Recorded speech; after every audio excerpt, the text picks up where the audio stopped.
आप देख रहे हैं आजकल भारत सूबे की सुशासन सरकार लगातार जमीनी विवादों को निपटारे को लेकर के लगातार जहां थाना दिवस का आयोजन कर रही है। विभिन्न अंचलों में विभिन्न थानों में शनिवार के दिन थाना दिवस का आयोजन कर स्थानीय स्तर पर भूमि विवाद के निपटारे को लेकर के जहां ईमानदारी से प्रयासरत है, वहीं यहां कुछ जो जिम्मेदार हैं उनकी जिम्मेदारों की लापरवाही को लेकर के लगातार जिले में तमाम भूमि विवादों के मामले सामने आ रहे हैं और उन भूमि विवादों में लगातार कई तरह के जघन्य अपराधों का जन्म हो रहा है। कई जगहों पर हत्या और गोलीबारी की घटनाएं हो रही हैं और बावजूद इसके जिला प्रशासन और यहां का जो स्थानीय प्रशासन है उनके कान पर जू नहीं रेंग रही है।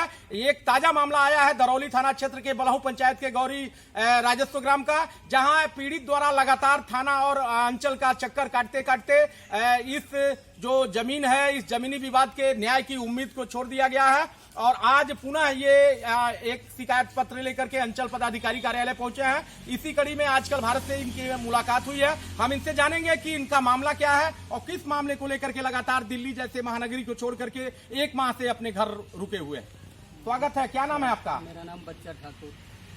क्या मामला है आपके यहाँ का? मामला यही है कि इसके पहले 2-3 बार पैमाइशी करा दिए अपने जमीन को और उसके मेरे घर के सामने जो है स्कूल का जमीन है और स्कूल के जमीन में थोड़ा काम काम क्या मैं थोड़ा सा लकड़ी वकड़ी फाड़ रहे थे, उस समय में गाली गलौज होने लगे तो हमने उसको पैमाइशी के आवेदन दे दिए थाने में। उसके बावजूद में भी पैमाइशी नहीं हुआ।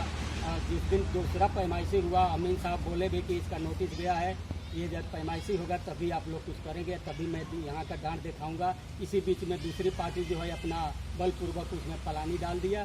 पलानी डाले तो गांव की सूचना आपने दी स्थानीय थाने? जी थाने को दिए। इसके बीच में चौकीदार भी गए, उन्होंने रोके। बड़ा बाबू बोले थे तो चौकीदार के रोकने से भी नहीं माने। बड़ा बाबू गए तब तक पलानी छा के उठा दिए थे। उन्होंने रोके कि इसके बाद से गाली गलौज कुछ नहीं देना चाहिए, न कुछ काम होगा। उसके बावजूद में अभी तक तो कुछ नहीं किए हैं, लेकिन फिर भी दौड़ भाग चक्कर लगा रहे हैं, इधर उधर हमको धमका रहे हैं कि इनको। तो पलानी जिस रास्ते पर रखा गया हुआ शायद सरकारी स्कूल, वो सरकारी स्कूल है, वो सरकारी स्कूल भी है, सरकारी जमीन भी है। उस जमीन से हमारे को कोई मकसद नहीं है। हमें पब्लिक को दिखाना है कि ये सरकारी जमीन है, ये जो है दोनों आदमी के कब्जे में नहीं रहना चाहिए, यह खुला जमीन रहना चाहिए कि किसी भी आदमी को सरकार के या मंदिर में आए या जमीन सरकार के काम में आए। उस जमीन से हमारे को लेना देना नहीं है, लेकिन हमारे को दिखाना ये है कि खाली जमीन जो आरसीओ साहब के आपने आवेदन दिया है, अगर यहाँ नहीं न्याय मिलता है तो आगे क्या करेंगे? हम आगे इसके बाद में हम डीएम के यहाँ जाएंगे। इसके बाद हम दिल्ली से भी कार्रवाई करेंगे। हर जगह हमारा जो है हम मानेंगे नहीं। हम अकेला आदमी, हम कमजोर आदमी, हमारे ऊपर धावा बोल रहे हैं, हमारे को मारने के धमकी दे रहे हैं, हमारे को कुछ भी करने को तैयार है, तो हम कहाँ जाएंगे? अब ये बताइए। हमारे चैनल के माध्यम से जिला प्रशासन से क्या मांग करेंगे आप? हम तो यही मांग करेंगे कि हमको न्याय मिले, न्याय मिले। मेरे बच्चे सब है, अब मान लीजिए कि उनके देख रेख में जो भी काम हो उनके देख रेख में हो। हम तो जो पकड़े हैं वो शायद सरकारी शिक्षक बताए जाते हैं। वो स्कूल का हेडमास्टर भी है।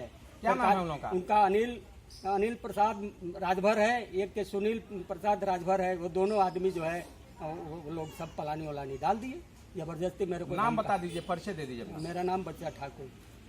तो आप लोगों ने देखा ये बच्चा ठाकुर हैं, गौरी जो गांव है गौरी राजस्व ग्राम के रहने वाले हैं। लगातार कई महीने से प्रखंड कार्यालय का चक्कर काट रहे हैं, अंचलाधिकारी से मुलाकात भी किए हैं, अपनी शिकायत पत्र भी दिए हैं।